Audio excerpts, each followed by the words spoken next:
Hello, I'm Chief Constable Kier Pritchard of Wiltshire Police. We've asked the public to ask both myself and the PCC questions. So the first question I'm going to respond to is this. I have made multiple online reports about people breaching the COVID-19 regulations but feel like nothing was done. Do you follow these up, and do you accept that you should have been tougher on those who broke the rules?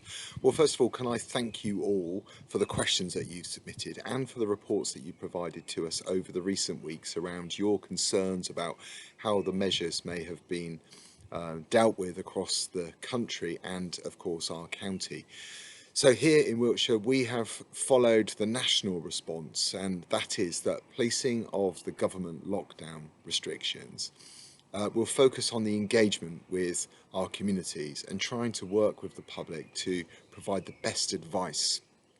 We've worked hard to remind people the importance of following social distancing, and we've worked really carefully with our partners to try to make sure that public safety has been at the forefront of absolutely everything that we do. So we followed the approach around engage, explain and encourage people to follow the rules. Enforcement has been the bottom priority for us, and the one that we hope we haven't needed to follow. So listen, I understand people's concerns that perhaps reports around the restrictions weren't followed up.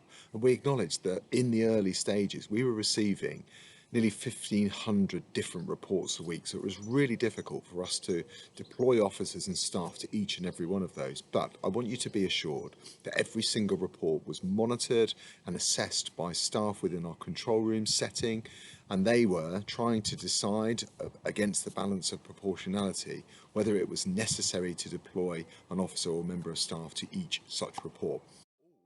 Actually considered by our community policing team inspectors, who were setting their patrol strategies against the current situation for known locations, perhaps known hotspots, and they were using your information to guide their responses. So all was certainly not wasted, although we didn't deploy an officer to every single one of those incidents as I've just described.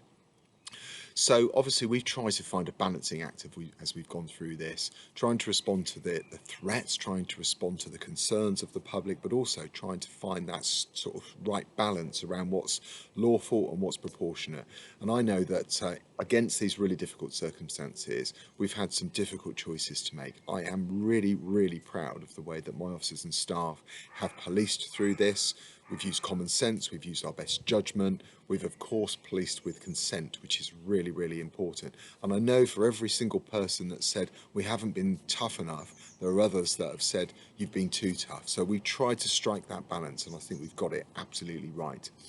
So thanks again for your question. I think the majority of the public have absolutely adhered to the social distancing regulations and restrictions. So thank you for what you've done so far.